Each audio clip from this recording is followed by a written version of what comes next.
don't listen to anyone, especially when you're like chasing a dream, right? Yeah. Like, don't listen to no one, bro. Like, especially the people that like have not been in your shoes, have not done like what you're trying to do, because all it does like is like kind of like make you feel less, make you feel like not so encouraged to go and do it. But don't listen to no one, bro. Like, if you got a dream and like you feel like you're on a mission and you got like a vision, don't even tell no one, bro. Like, it's so hard. That's the biggest thing. It's so hard, like, not to share this like with your partner or with your mates or, you know, even with your family and stuff. But don't tell no one, bro. Just go do it, you know.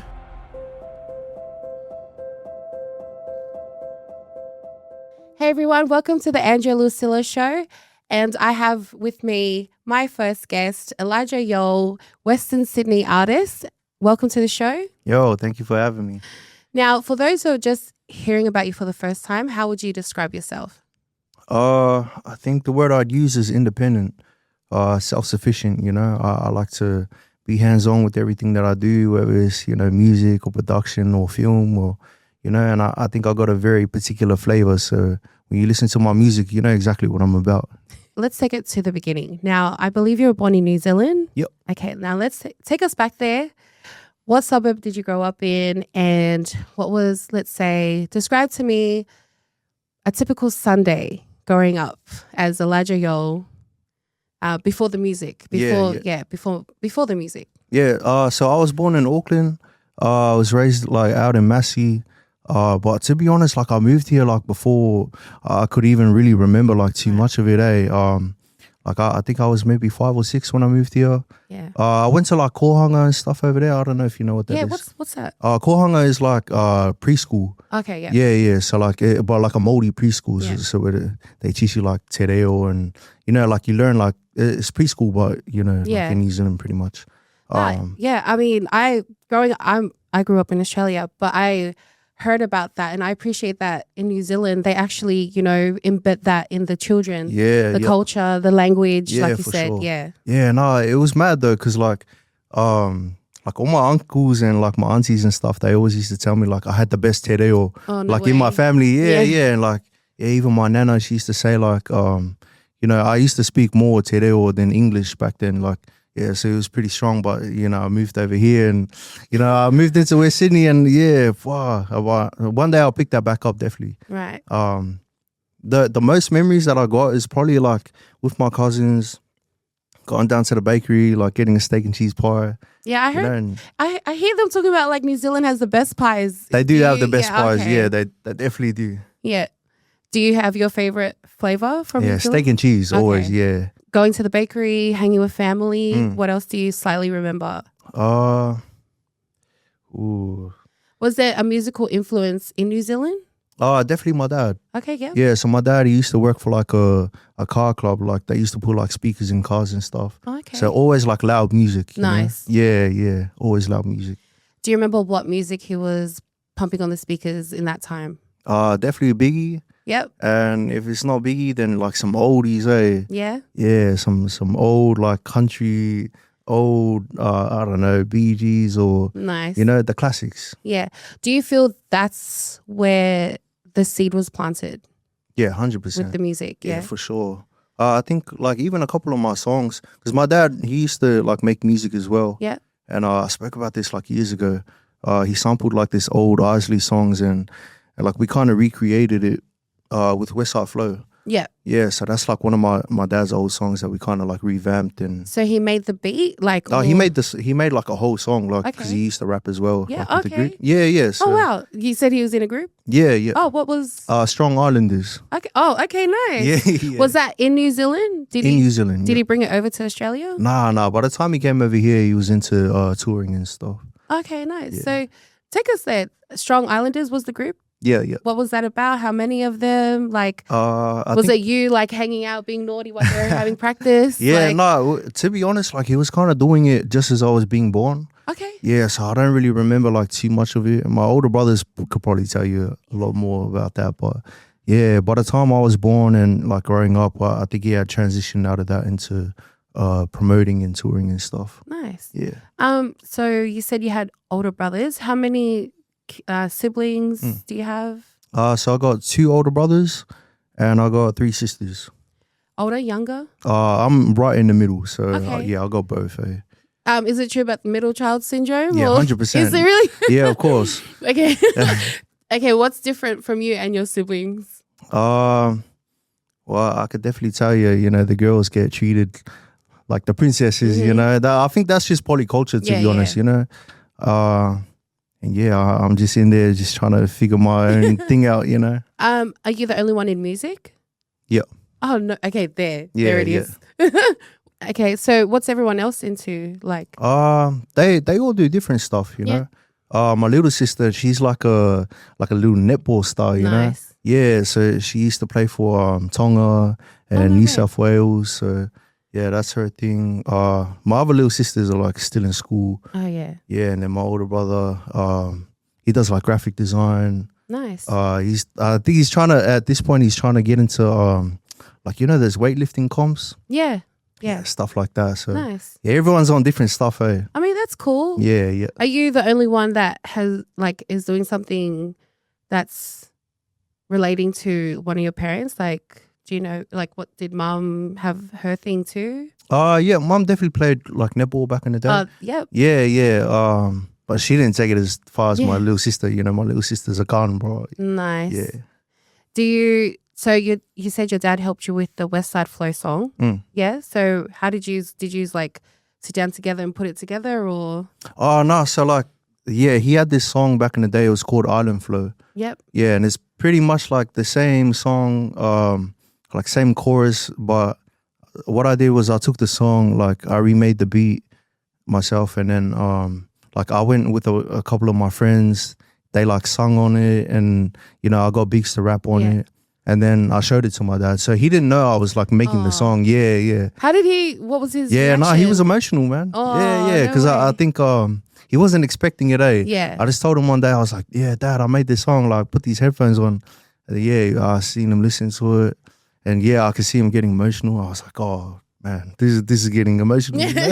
That's so cool. I mean, so you took one of his songs and made it your own, obviously with his essence still on it. Growing up, did you come across all his other music? Like, Yeah. And how do you feel listening to his music? No, yeah, it's really inspiring. Eh?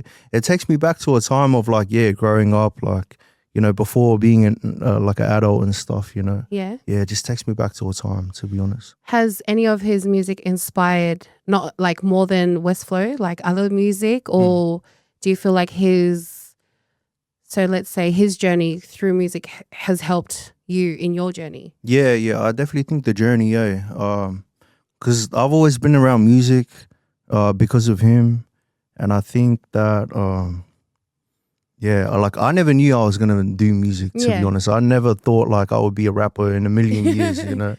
So it's funny how it works out, but I think even when he heard me rapping the first time, he was like, "What the heck?" Like, you know. But it was mad though. It's mad.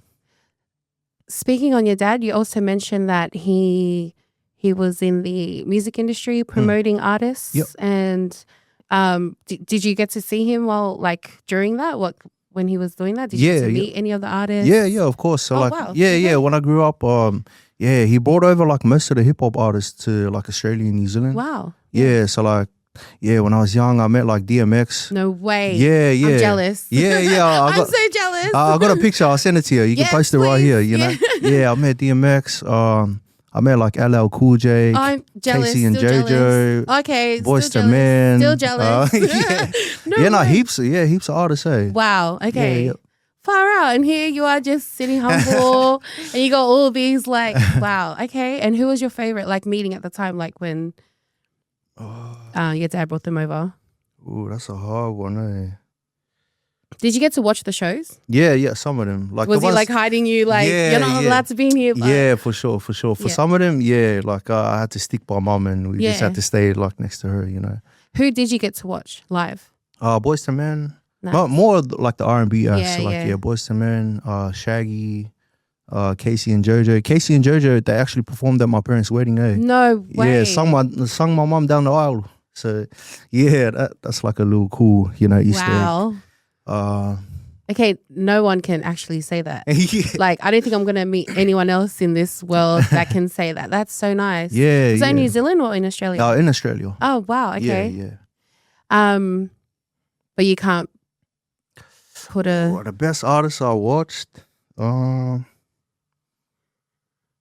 I don't know. Cause I've seen a couple of them, so it's hard to think. Okay. From the top of your head, who's the one that comes to mind that gave you that feeling like, yep, that's what I want to do? Who gave you a little bit of that? Um, I'm going to assume that you weren't pursuing music at that time. Nah. Yeah, Yeah. I was young. I was probably like maybe 10, 12 years old. Yeah. Yeah. Honestly, I'm probably going to say Boys to Men. Okay. Yeah. Yeah, because when we went to their show and I seen them do I'll Make Love to You, Yeah. like the whole crowd was Went singing it. Like crazy. they didn't even have to sing it, Yeah. you know?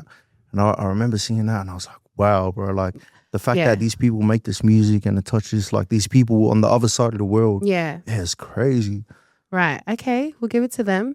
So let's fast forward a little bit. Now, at that time, you weren't pursuing music. Mm. Do you see yourself doing that now? When you perform your anthems Mm. and you see the crowd sing it back, how do you feel now that you watch that and now Yeah. you're doing that? How does Yo. that make you feel? Nah, it feels crazy. It's unreal, to be honest. Like, Yeah. the fact that You see everyone singing back the yeah, lyrics. it's wild. Like I just got back from Brisbane Yeah. on the weekend.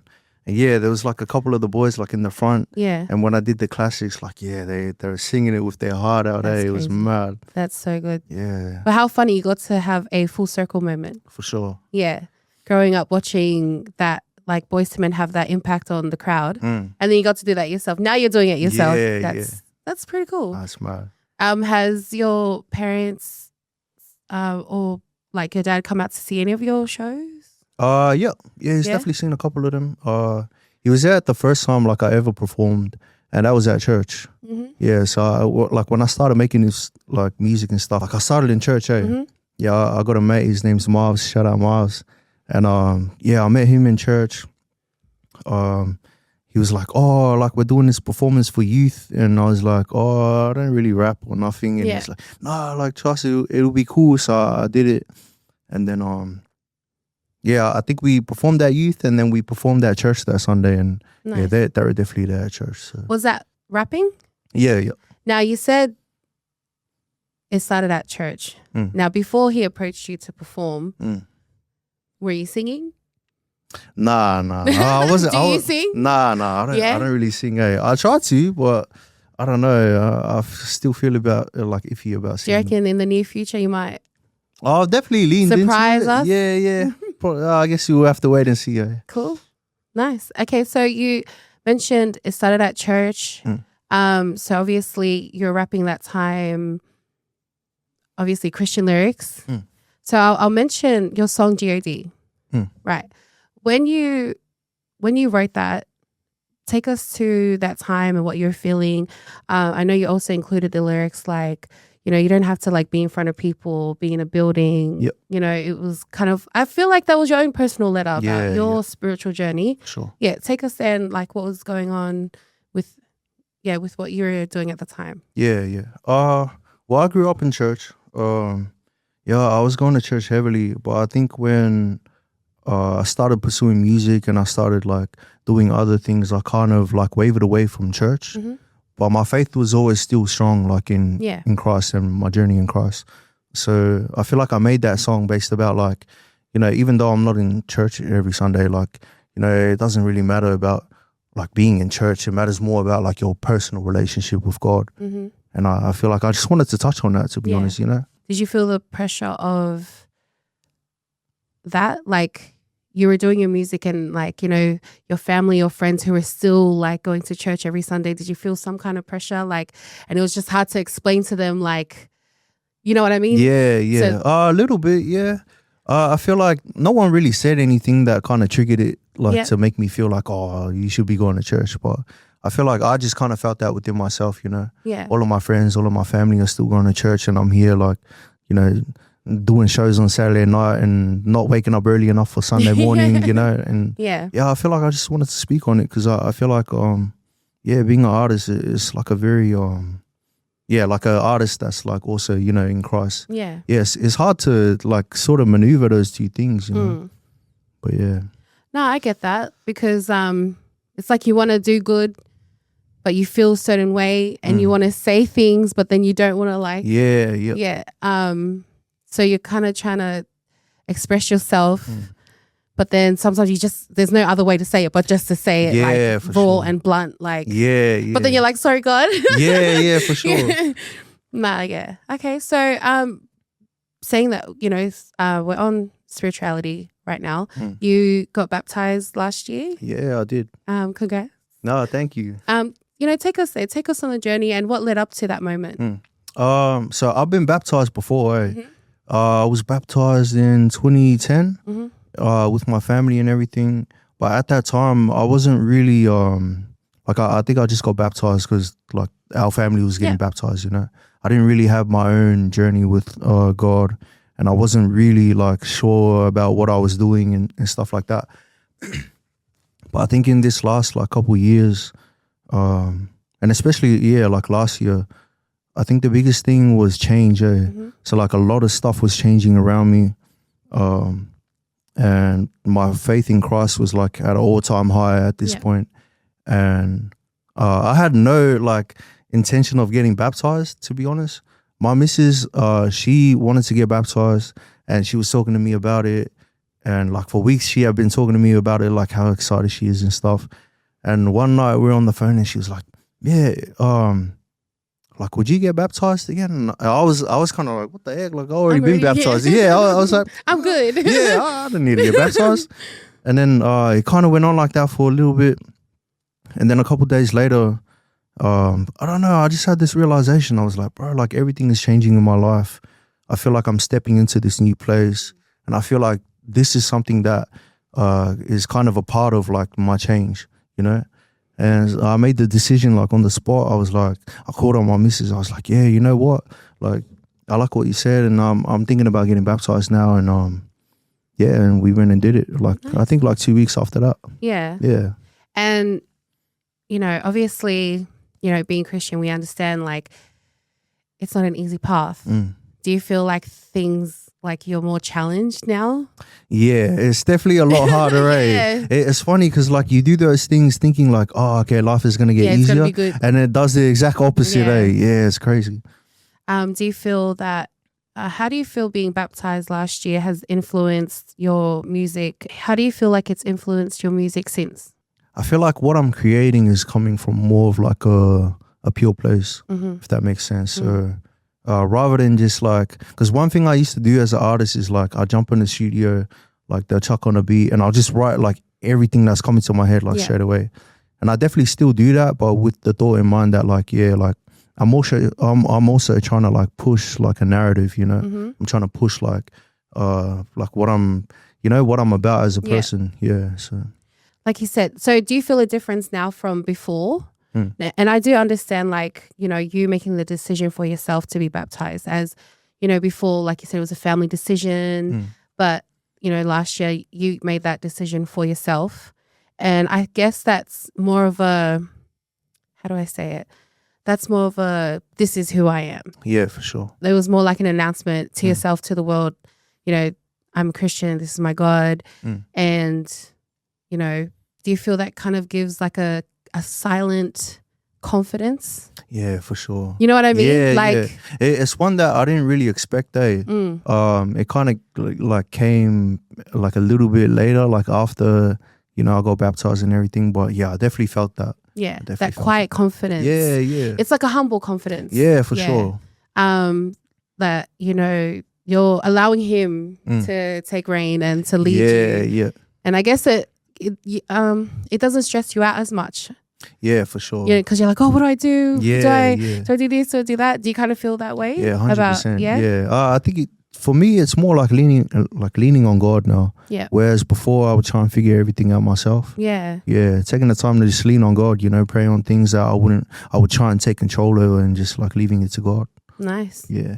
So now that like you're leaning on him, there's like more, oh man, there's like more things are coming at you to test. That's how it feels, Yeah. Yeah, it's crazy.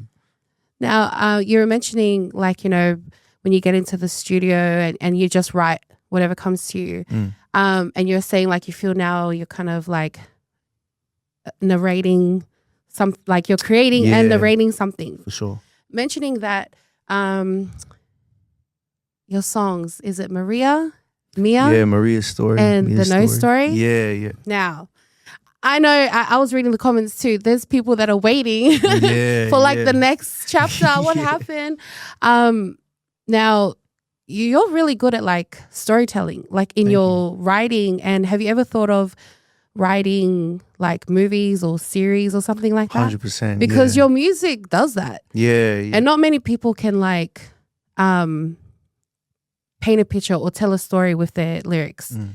And the way that you wrote Maria's story, Mia's story, and then No Story, far, you took us like, we're thinking like, oh, what a hoe. And then we're like, oh no, I'm so sorry. Are you okay? Yeah, for sure. And then it's like, oh wow, the friend was like, pushed into the corner. Like, of course, like, did you know people that happened to, or was that like from things that were going on around you and you saw it, or like was it anything personal? I'll be honest, like it was a mix of things. The thing that kicked it off was I got this message from this girl on Facebook. She sent me like this paragraph. I never met this girl ever. But she sent me this paragraph. She was like, thank you for your music. Like it helped me. And then like she went on to like sort of tell me her story. Yeah. And then tell me about how like my music kind of related to her story. The music I had put out before Maria's story. Yeah. And that message alone kind of like made me think to myself like, bro, like, if this is what people are going through. Yeah. If I made a song about this, there will be a lot of people that could probably like relate to it, And in the time that it was happening, you were getting that feedback. Yeah. Yeah, for sure. Because I went back, like I remember listening to it back then, and then I listened to it again recently, and I was like you were so good at making us think like it was this. Yeah. And then it wasn't. And then you made us think it was this, and like, damn, it wasn't even that either. And then we're like, that prick. It was like, I think that was my own little twist on it. It was like I'm trying to tell like a deep story, but at the same time like the main overall theme is like, don't judge, you know, because you don't know. Oh no, that was definitely like a good little roller coaster. Yeah, it was. No, but see, like, how did you learn how to do that with your writing skills? Yeah. Like I said, Biggie. So Biggie's like older stuff. Before like he was like really, really popular. Even when he was popular, to be honest, a lot of it was storytelling. Yeah. And like those are the tracks that my dad used to play. Obviously like, like GCE and like all the main songs like he would play. But there were these other songs, that like used to tell these really detailed stories. And I always like listened to them. And I think when I started doing music and I listened back to them, and I listened to how he would tell these stories. He's talking about like, oh, these people went into this building, and like you can hear the elevator dinging, and you can hear like it took you through the story, like you're in it. You can literally close your eyes, put the headphones on, and you feel like you're there. Yeah, and I always like love that. Like what the thought of like making like music like a movie, like telling the story, having these little like detailed sound effects that kind of make you feel like you're in there. And I don't know, I think that was definitely a huge part of like the storytelling for me. Yeah, because I mean, not many people can do that. Not many people can like, you just hear a song and then you just heard a song. You know what I mean? But like hearing your music is like hearing a story, and it's like far out. Who taught him how to write like that? No, but props to you. No, like, thank you. Oh, so you have thought about writing like movie scripts? Yeah. Was I not meant to like mention that? Oh, no. You got something in the works? You know what? Like Netflix special? Yeah, definitely this year, next year. Like I'm trying to move into that because like a couple months ago I started like doing films. I started my own like film company. In-house? Yeah, in-house. Nice, yeah. Tell us about it, Yeah. I just started doing like music videos, like little content stuff. But I'm definitely looking to expand there. No way. Yeah, they're gonna be crazy. Yeah, I have to, man. we're only getting older, so I'm trying to get out all of my creativity. That's mad. Yeah. Do you have, so when you watch movies, do you have a favorite genre? Yeah, I do. What's your biopics? Oh, okay. So you know what a biopic is? Is that like it's about like someone? Yeah, it's like like based on it's like the Michael Jackson movie, Yeah, yeah. based on like a true story, Yeah. pretty much. Yeah. Okay. Now, if you could create one tomorrow, who would, like all access, all funds? Yeah. Who would you do your first biopic on? I hate to say it, but it'd have to be me. Nice. You know? Yeah. If not me, maybe my dad, bro. My dad's got one heck of a story, Yeah. But yeah, I'll probably have to go with me. Okay. Yeah. What would you say your biggest life lesson or few life lessons that, you know, over the years, what's a few things that you're like far out? Like, if I knew this back then, like what are a few things, few gems? Don't listen to anyone, you know? I think a lot of people, like, especially when you're like chasing a dream, right? Yeah. Like, don't listen to no one, bro. Like, especially the people that like have not been in your shoes, have not done like what you're trying to do. Because all it does like is, like kind of like make you feel less, you know, make you feel like not so encouraged to go and do it. But don't listen to no one, bro. Like, if you got a dream and like you feel like you're on a mission and you got like a vision, don't even tell no one, bro. Like, it's so hard. That's the biggest thing. It's so hard, like, not to share this like with your partner or with your mates or, you know, even with your family and stuff. But don't tell no one, bro. Just go do it, you know. I think that's my biggest thing is like, the more people you tell, the harder it is to kind of stay like locked in on your vision. Yeah. So, was there like an experience back in the day where like that made you learn that? Was there? there was heaps. Yeah. Yeah. Like when I was in school and like I started like making music and stuff. Obviously like my mates would hear it and stuff, and I think I learned quickly. Like, probably just don't put it out there like to the people around you that like you're doing this. You know, it's that thing. Familiarity brings dishonor. So it's like those who are around you, they're like, they don't see you more than what they grew up with. They can't see who you see yourself as. For sure. Yeah. So you experienced that growing up. Yeah, of course. Yeah. I think everyone does, to be honest. And the thing is, I don't think like the people around you, like they want to see you fail, or I don't think they want to see you like, or they want to like not encourage you. But I think it's a thing within themselves. Like, they find it hard to believe, like, oh, what, like you're trying to be a rapper, like, you know, like we just know you as Elijah, so like, why are you trying to be a rapper? Yeah. You know? Come wash the dishes. Yeah, pretty much, yeah. But you know, I think when God, why are you listening to that music? Come and clean the house. Hard. I think when God gives you a vision, you just got to lock in and chase it. Nice. Yeah. Any other like life lessons that you've learned along the way? Try everything. Yeah. I think for me, like, I never would have got to music if I didn't go through my journey of like doing all these other little things. Yeah. Yeah. And the thing that you realize is like you're not like the greatest at everything, but like the things that you are really good at, like people will let you know, and like you will know within yourself, to be honest. Like everything will start to kind of like move around you. At first, like I wanted to play basketball. Yeah, but like, and I love basketball, but I wasn't like Michael Jordan, you know? Yeah. And like there was a couple times where like, you know, I pull up to the basketball court, I try to do my thing.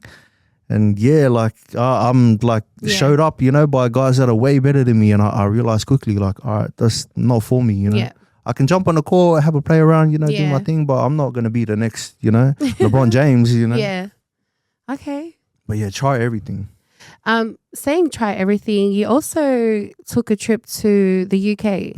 Now that's not an easy thing to just up and do. Yeah. Was it something about before COVID you Yeah.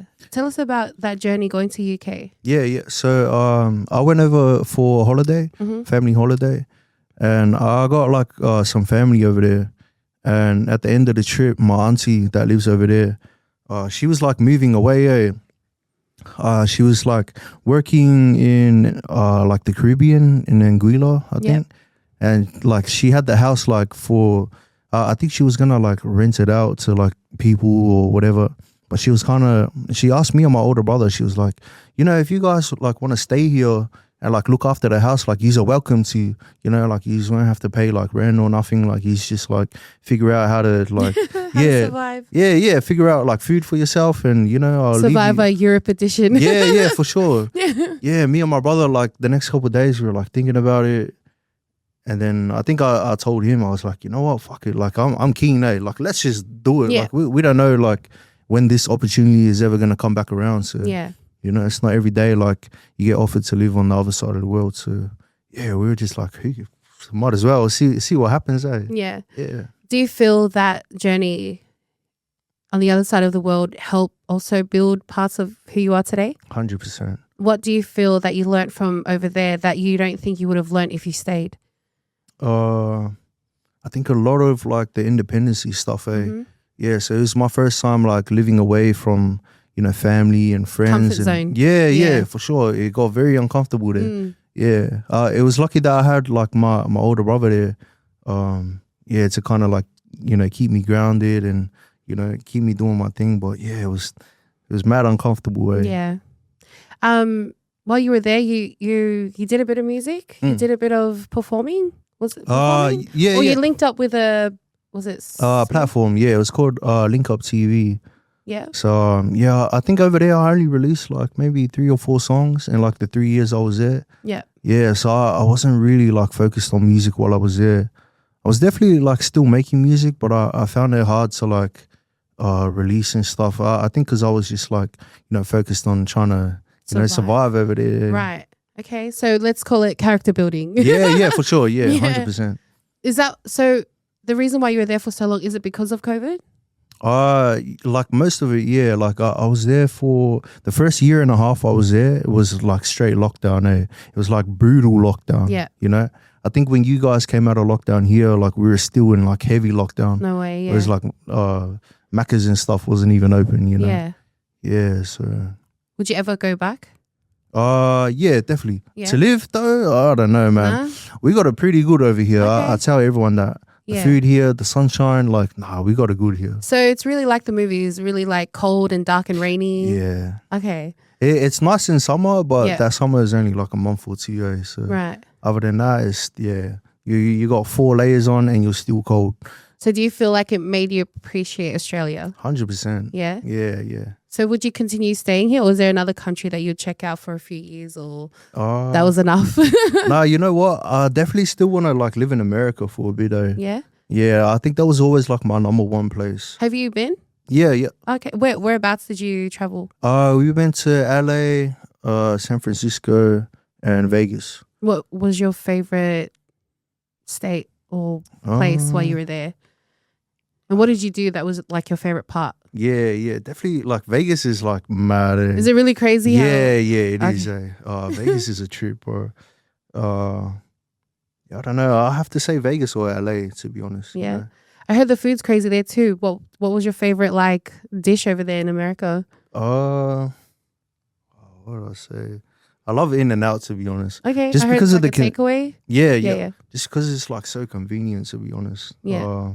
We had a couple of went to a couple of like fob spots and they were Okay. mad. Yeah. They were. What's the difference that you saw in the Islanders in America and the Islanders here in Australia? There's not much difference, to be honest. Other than the accent, like there's not same? much. Yeah. Yeah, pretty much the same. That's crazy. Yeah. How about, did you come across any Islanders in the UK, in Europe? Really? Really? Yeah. The time that I seen the most of them was when the Samoa game was happening. Okay. Samoa versus Australia. Yeah, then you saw them. Yeah, because we went out to that game and it was packed with Samoans. Nostalgic. Oh, home. Yeah. No, it was mad. It was mad. Oh, that's mad. So you went out to watch the footy. So do you have a team that you follow? Oh, no. No, you're not into... Nah, you know what? But what it was is like, when the Islanders are there, like, in a country that they're not like really from. You feel like, family, where have you been? I'm there to support it. Yeah. Okay, cool. Oh, well, speaking on sport, you're saying your sister plays netball. She represented Tonga. When you go out to watch, have you gone to watch her games?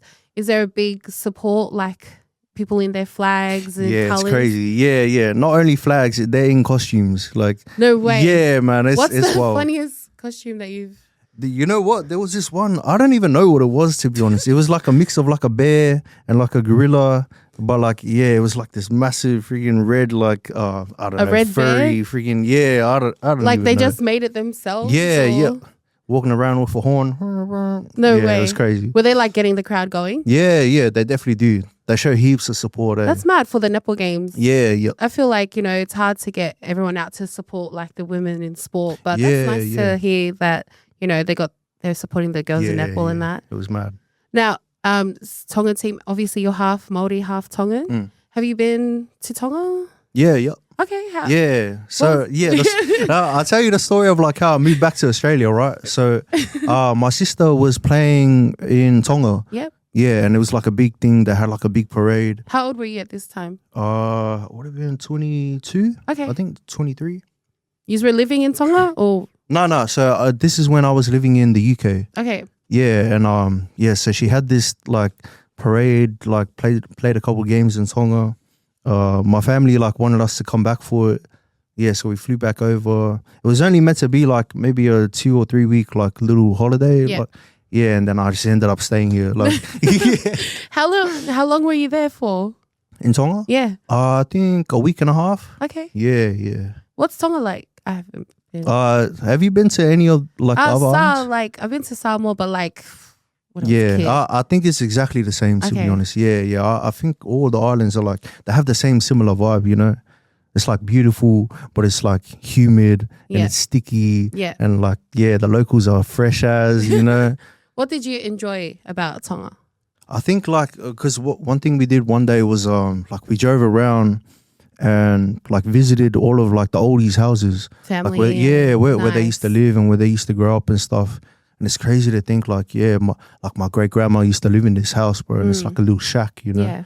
Yeah, and like the closest shop to her is like a half an hour walk this way, Wow. Like, yeah, I think that was my favorite part, to be honest. Now you're saying that's what brought you back to Australia was your sister's game. Yeah. Now, coming back to Australia from the area, you represent Western Sydney loud and proud. To the fullest. Now, growing up, you say you got into a little bit of trouble around 16. Oh, yeah. Are we allowed to? Yeah, of course. Yeah. Yeah. So, did you want to take us there? Yeah. I mean, there was a couple like things that happened like when I was growing up.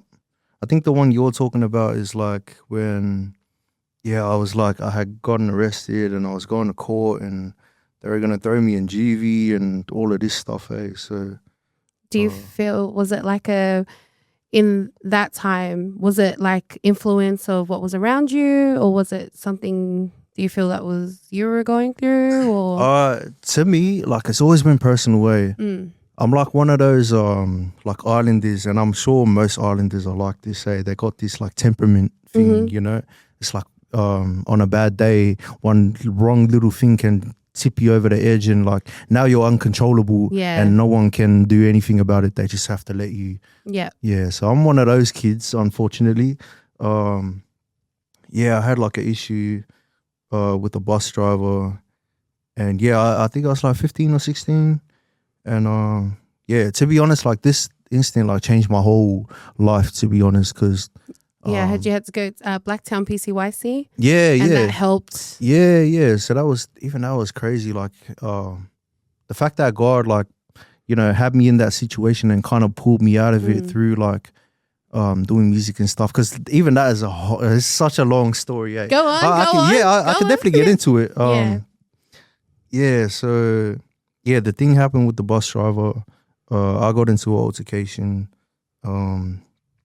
I was going to court, and like every time we went to court, like it got adjourned for like a year and like a bit, and then when it finally started to like So they kept you anxious for a long time. Yeah. And the thing that my mom kept saying to me was like, "Is this like what you want to keep doing with your life? Like, if you keep doing this stuff." And because the problem is, I used to like get into like a lot of altercations in school. But in school, it's just like you get suspended and you go back to school next week. So it got scary in real life. Yeah. But this was like one of my first like instances where it was like outside of school, And like it's like a real thing now. Like it's not like I'm just getting suspended and staying home for a week. It's like, bro, like they're talking about sending me to juvie. Like that's actually like a bit, you know, scary. Yeah. Yeah, I don't know how I feel about that. You know.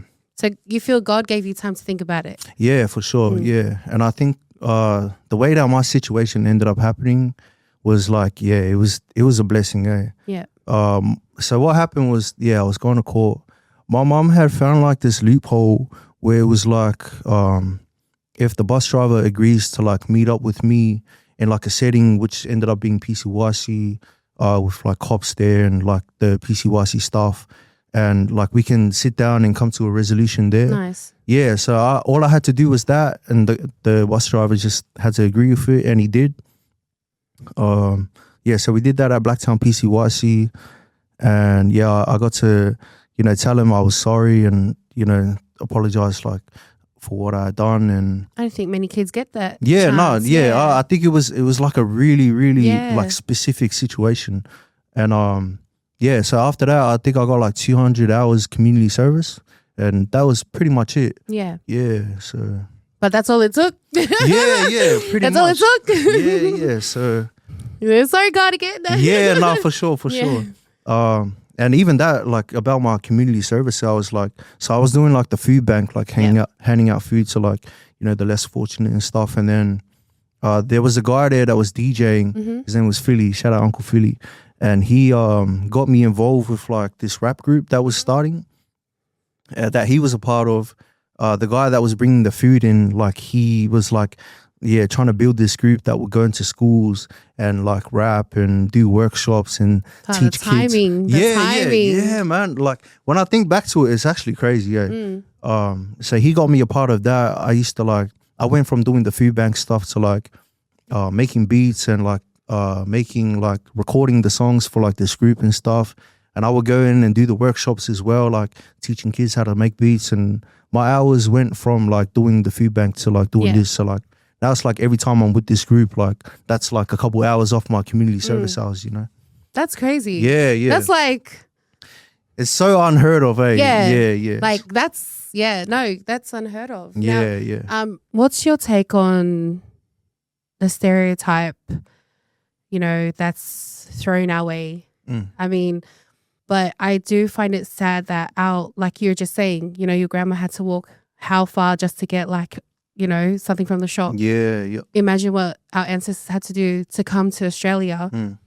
I feel it's sad that our people, that we look alike and we're fighting each other because of where our parents could afford to raise us. Yeah. Some people like, I don't know, dying, getting hurt, like, scared.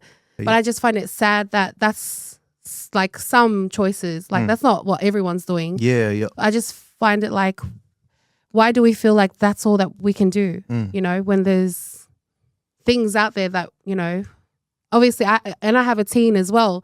I'm scared every time he leaves the house. He wants to go watch movies at Mountie. He wants to go hang out with his friends. I pray every time he leaves because he looks like the typical stereotype, tall, dark, brown skin, full Samoan. It's hard to try and keep him safe when like, I can't forever keep him cooped up at home. He wants to go hang out with his friends and stuff like that. You grew up in the area. I'm pretty sure you saw some things and, I'm pretty sure there's a lot of things that you saw that we don't even know. Yeah. But for me, like obviously I hate it. I hate the thought of like, even like I got like little cousins and stuff, and obviously like they look like they're, affiliated or whatever they would call it. But, and I worry for their safety, like when they're like not at home as well, I think you can't help it, but I don't know, man. I think the way that the scene has gone has taken it like to, like some type of level where I don't know how we're ever gonna like, get back from that. Like sort of repair that. I think the conversation I keep having with people is like, it was before the music, this stuff was happening like way before like the drill wave or whatever. It was just back then, like it wasn't really so much in the forefront, you wouldn't really hear about stuff. But now it's like, Yeah. Yeah, As soon yeah. as you open your phone, it's Yo. news. Yeah. Yeah. And I think yeah, obviously, yeah, the media hasn't helped. Social media hasn't helped. And like the younger kids are just getting more like ruthless, you know? Like I think now it's I think it's like a worldwide thing, you know? Like even in the UK, like this same thing is sort of happening, you know? Probably in America too with the gangs, like back in like the 90s or whatever, you know? It's the same thing. And it's always area based. And I think that's where my biggest problem is like, you know, we're really gonna like beef these guys just because they're not from like 10 minutes down the road where we're from, like, you know, if it's an area thing or if it's like, you know, where we're from, if that's the case, like, yeah, like take it back, we all come from the island, so shouldn't we all be together? Like, and that's what it is to me. It's like, how can we beef someone that looks the same as us, dresses the same as us, talks the same as us, does the same thing throughout their week, like exactly how we do, but they live 20 minutes down the road. And so I don't like you, you know? But yeah, see, that's where it gets tricky is like, because, you know, back in the day, like these beefs, like they chase back like years, maybe even decades of like, nah, it started off with this guy or these guys beat up my cousin, you know, now we're going to go like to your area and go find someone and beat them up. And, you know, it's like tit for tat. But, you know, at some point, like, yeah. If you could have like some idea on how to help, obviously, like, what would you say would help, you know, the generation coming up, and what do you feel that they're missing, that they're going for this? Like, what do you think they're trying to prove? Honestly, I think what they're missing is strong leaders. Okay. You know, I think the leaders that they got, the older people that they follow, they're not leading them down like the right path, and that's all that is, you know. If the people that were like their older cousins or their older brothers or even just the older people from the area were telling them like, nah, like, you know, like leave this stuff and tap into this, like, then that's where a lot of things will start to change. But I don't think they're doing that, to be honest. What do you think could help our area, like get rid of that, you know, that perception that people have? What do you think our area needs? More collaboration. Yeah, I think collaboration is key. You know, not feeling like you can't like do things with these people because they're from over there. You know, we need to stick within our little group. Like, it's like the comfortability to go and get uncomfortable. You know, but it's hard because you don't know if those other people are like on the same thing. You know, if they want to collaborate with you or not.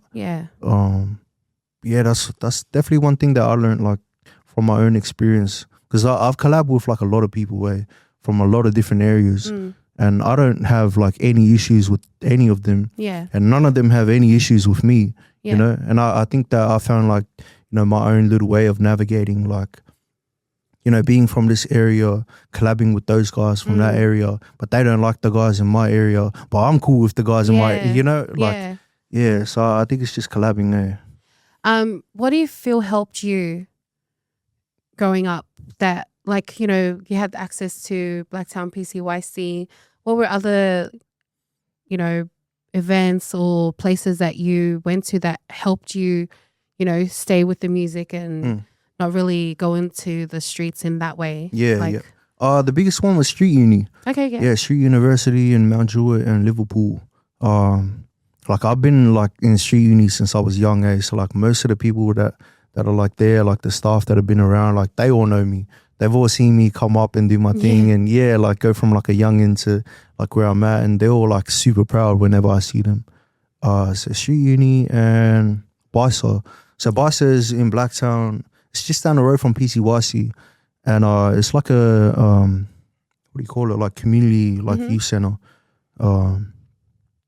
Is that the one with the little court in front? Yeah. Is that where you shot one of your films? Yeah. So even them, they've always showed love. Like whenever I need help with anything, like they've always like, Do you feel we need more places like that? I feel like there's just like one or two. Like, you know, there's kids that probably don't even know those places exist.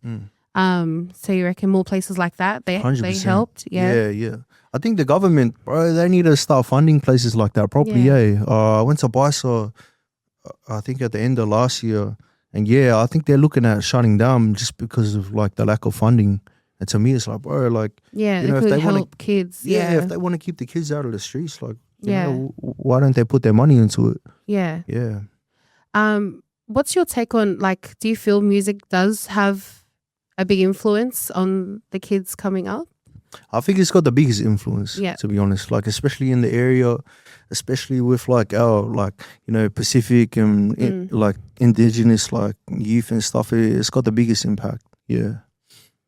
Do you feel like sometimes you take that into consideration when creating your music? Do you feel like you just create what's on your mind, or do you feel like I got to be careful with what I say because the young ones, like, does that ever cross your mind? Yeah, sometimes, but I try to create like from a place where it's just pure to me. Yeah. You know, I don't want to be too preachy or, you know, like trying to come off like I'm some spiritual leader or something, you know, like, oh man. Gandhi. Yeah, you know.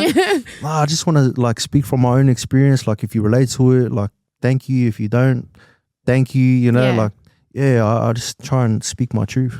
How do you feel when you have, you know, people come up to you and say they're fans of your music and the art that you have created? Yeah. How do you feel when you get that feedback? Yeah, I'm over the moon, eh? Yeah. It's one of the best feelings. You can't get sick of it? Nah, never. Yeah. I can never get sick of that.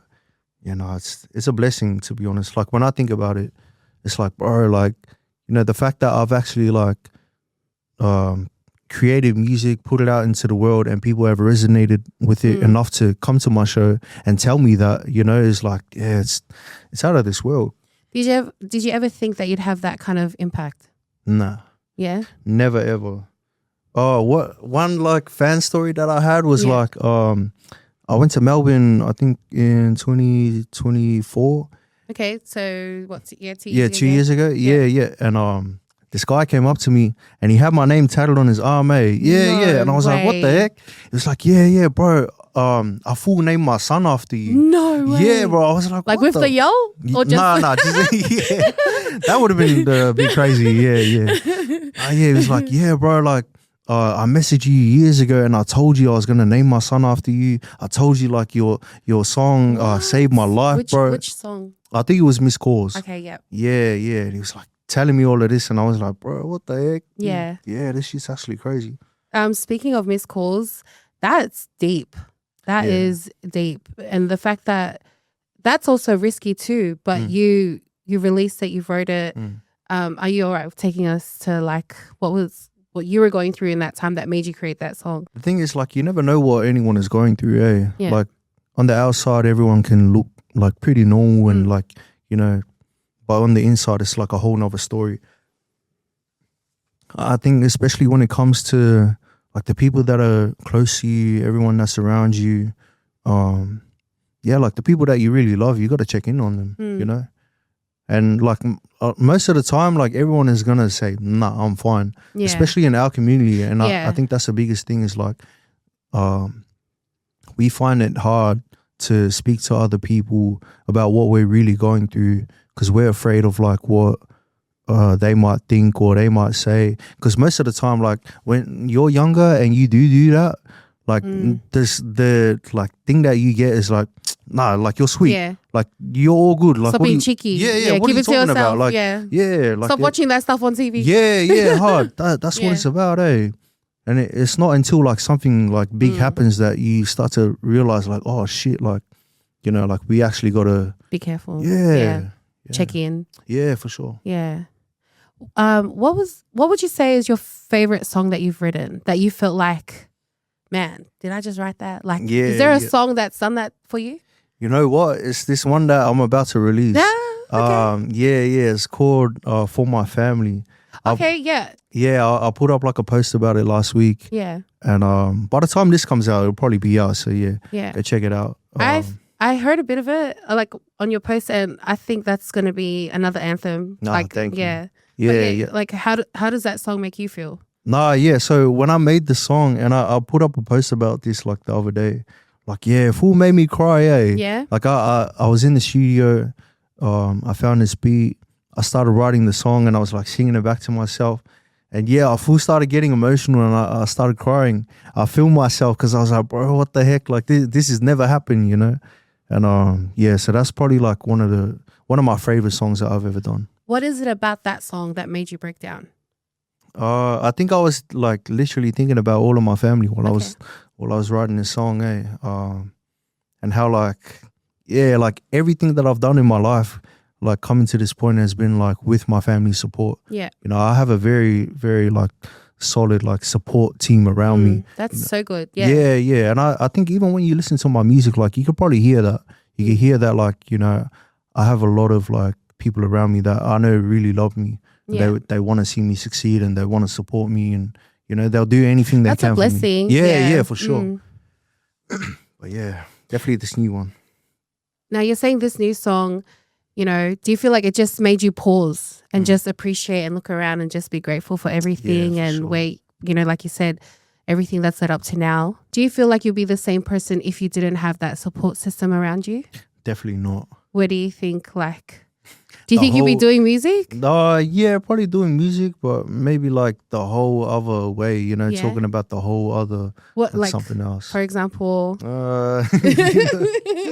For example?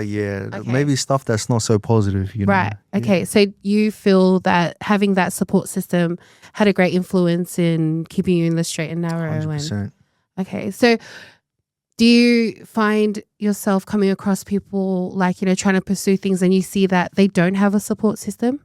Yeah. And how do you what are you saying to yourself when you see like, damn, like? For me, it's like, I think I take it upon myself to try and be their support system. Nice. You know, because I know that mine is so strong.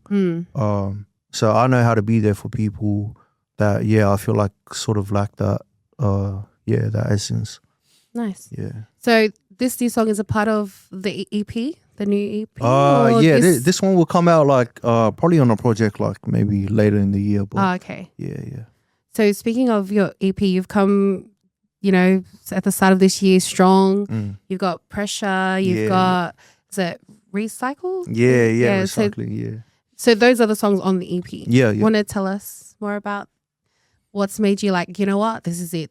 And then you're just like song. So like, damn, like he's got all this like hidden. Yo.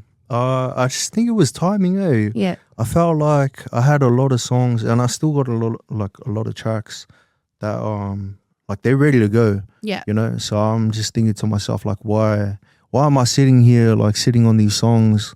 And it was an honest conversation I had to have with myself like what's holding me back right now? You know, and it just came down to fear. Like I was just afraid. Yeah. And when I thought about it, I was like, bro, what am I afraid of? Like, you know, whether people like it or not, like this was never why you started doing it in the first place. Yeah.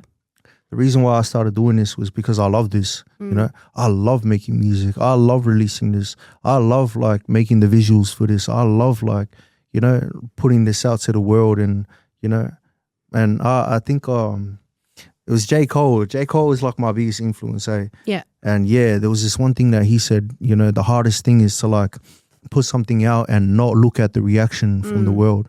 And I remember a time like when I started doing music, like that was my big thing. It's like I chuck it out and I look away, you know? Yeah. I don't want to see nothing, what no one's saying, how many likes, no comments. I don't want to see anything, you know? And I think, this year I've definitely gone back to that, gone back to feeling like, like I just want to put stuff out. Yeah. If you like it, you like it. If you don't, well, if you don't like it, well, I've got another one. Hard. Here's my next one. Yeah. Here's my next one and my next one. Yeah, pretty much. Yeah. So that's the energy. No, that's cool. Do you feel the you making a stand for yourself, getting baptized, gave you that confidence to like, you know what, it's all coming out? Yeah, for sure. Even like having my faith in God, like trusting that whatever I put out and like whatever reaction it gets or whatever opportunities I get from it, it's all God anyways, you know? And that kind of makes me feel comfortable. Yeah. Knowing that I don't have to like search for who's liking and how many comments. You don't have to seek approval. Yeah, You've been approved. Yeah, exactly. Yeah, that's a good way to put it. Yeah, that's smart. Now, you're saying, you know, you write your music, you produce, you make beats. Is that all just teaching yourself along the way? Yeah, YouTube, bro. All right. Yeah, YouTube is Anything else you do that we don't know? So what else? Now that's going to be movies. Yeah. So Film. the in-house. Yeah, so film was actually something that I was doing before I was doing music. Okay. Yeah. Yeah, so like I never had the idea of like, oh, I'm gonna do music videos, but I used to like have a camera. I used to take it to school, and I used to like film my mates, like just singing with the guitar and stuff, and that was like, I don't know. I guess I'd say like the start of like my film career. Yeah. But yeah, when I started doing music, it was like the music just took off. So I was just like, I'll just stick to this then. And but now we're getting. Yeah, now it's like, you know what? Like, what? I'm excited for that because the way you write your music, I can't wait to see like the shows or movies that or series you're gonna be putting out. That's gonna be mad. It's sick because like it's a whole nother world now. It's something. It's like uncharted territory for me. Definitely. Like I never really tapped into that properly. I've always had the love for it. Like I got passion for it. I have the eye for it. So it's exciting. I'm excited for you. Oh, thank you. I do want to say one thing because I grew up in Brisbane and Sydney. I came back to Sydney around 2018, 2019, and I heard your music and I was like, man, this is so refreshing because I grew up listening to like, the artists sing about West Coast, East Coast, and I'm like, man, what is that about? And then to hear you say Blacktown, I was like, wow, I feel special. Yeah, it feels like, so local. Yeah, mum's from there, grew up there, the siblings, and then just I feel, correct me if I'm wrong, just from my own experience for where I was listening to the radio, I feel like that was a domino effect for everyone else to like be proud of, whether it's Blacktown, Mount Druitt, like, yeah, I feel like you pioneered that. To me, I mean, if someone else did it before you, I didn't hear it. Yeah, that's just my I think there was a bunch of us that came out and started being very proud of where we're from. I definitely say like Hefs was one of them. Like Pistol P and Enzo, they were definitely like real strong like C-Town boys. But before us, to be honest, like all of the raps like around the area, all the songs that used to like get sent out like Bluetooth on your Nokia, like they were all like area raps. You know? They were all like, we're from like, I think they have like a Maryland's rap song, like a Doonside rap song, like and it's just the boys like from the area probably recording in their garage or something and sending it to each other and nice.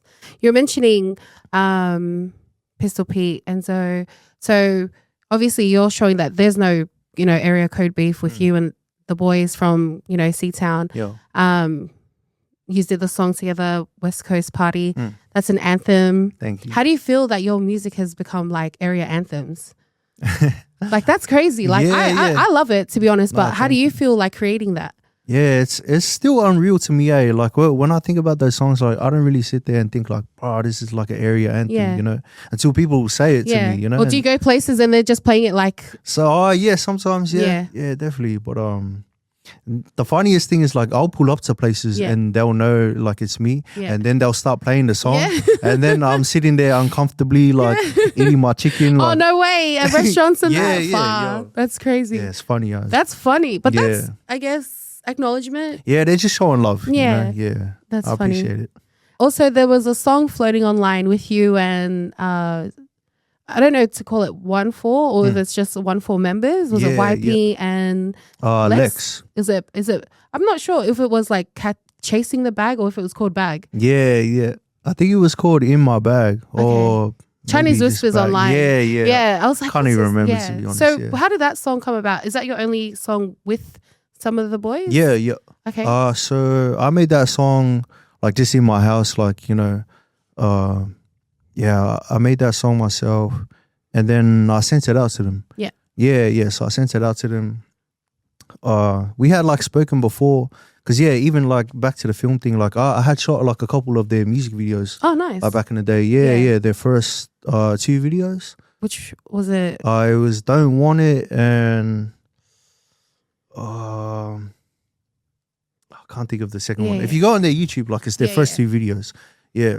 Because I was like, is it the one where like it's like packed with everybody, or before that? Yeah, no, I think just before they blew up. So I always sort of had like a relationship with them. I And knew. you're cool. Like, Yeah, for sure. I always wanted to do music with them, and they were always keen, And so I sent that out to them. Yeah, they hit me back. They were like, "Yeah, keen. Like, song sounds mad. We're keen." And then I didn't hear from them, and then I think like a month or two later, like the song had leaked. Yeah. Yeah, it was out on YouTube, but it had like their verses on had it. them on it. Yeah. Yeah, and so the first time I was hearing it was like with everyone else, with the rest of the world. What were you thinking when you heard I was like, bro, who the heck leaked this, bro? What the heck? What didn't I hear this? Like, yeah, but yeah, you know how it goes. So it's out there. Yeah, and I mean, yes, it sounds cool. I wish it was like a proper song that got recorded properly. Do you feel like he might have a future collab? Is that something? I mean, I'm always open to it. Yeah, I always want to collab with everyone, so I'm definitely open. I like that about you. Like in the other interviews I watched, when you saw something you like, you're like, oh, I like that. Like you'll collab with them. You'll you'll acknowledge their influence that they've had on you. Not many. I don't know. Correct me if I'm wrong. I feel like some other people like be a hater when you're like, oh wow, I like how you do that. Let's work together. No, for sure. Not many people do that. No, I got to show love. When I like something, I'm not afraid to say it. Yeah. Okay, so 2026 legacy. What are the bullet points for this year that you're making sure that's that's going to happen? What's happening this year? I think the biggest thing for me is just consistency. Staying on the ball, getting back out there, like trying to collab with everyone that I can. Yeah. And just stay busy. I feel like I've been out the scene for like a minute, and I feel like at this point, like the scene isn't so popping. So it's like the perfect time for me. Yeah, I was gonna say, perfect time for me to come back and shake everyone back up again. Yeah, for sure. Do my thing, So I'm just focused on trying to be consistent, trying to collab, and get shit popping. Nice. What's your legacy? So, when people look you up, or in 20 years and people are listening back to your tracks, like from when you started, what kind of legacy are you trying to leave behind for the future generations? I think for me, probably be entrepreneur. Yeah, like this guy was like a self-sufficient entrepreneur. Like he really like came out of Blacktown, West Sydney, and made this shit happen for himself, and took all of his mates along with him, took his family along with him, I feel like that's my big picture goal, is like build this empire of whether it's music, whether it's film, whether it's production, and get everyone that's around me involved, and put the city on the map, put our culture on the map, put our area on the map, and just let everyone know that we're proud to be where we're from. I recently saw, is it Taika Waititi, Jason Momoa, they bought a studio in New Zealand. Oh, true. I think there's one other one. The one that plays Uncle Bully. Sorry, I don't know his real name. They all chipped in, I think, for a studio in New Zealand to start telling their stories. I feel like you might lead that, pioneer that for our area, and like storytelling and movies, and like showing our younger ones like, there's also film and acting to get into. Okay, so we'll just look forward to your studio filming. Yeah, for sure.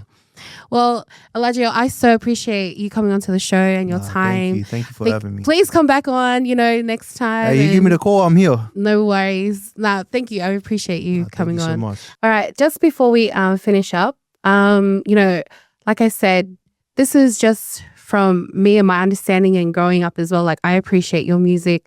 It was so nice to hear, like, the areas that we grew up in being mentioned, and we're not just admiring America. We can now admire, like, our own, our own backyard and stuff like that.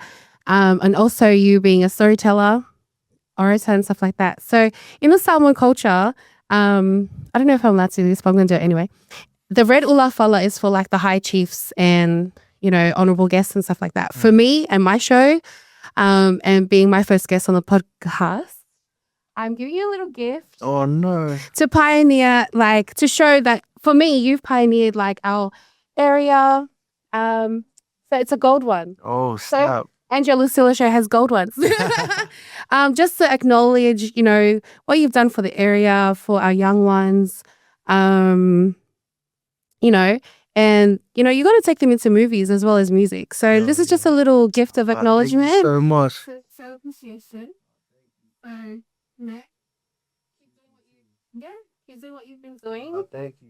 That's okay. Thank you so much. Yeah, just to show that, you know, it's not easy. You are storytelling. You're going against the grain. You know, you're speaking about things that people are a bit too afraid to talk about.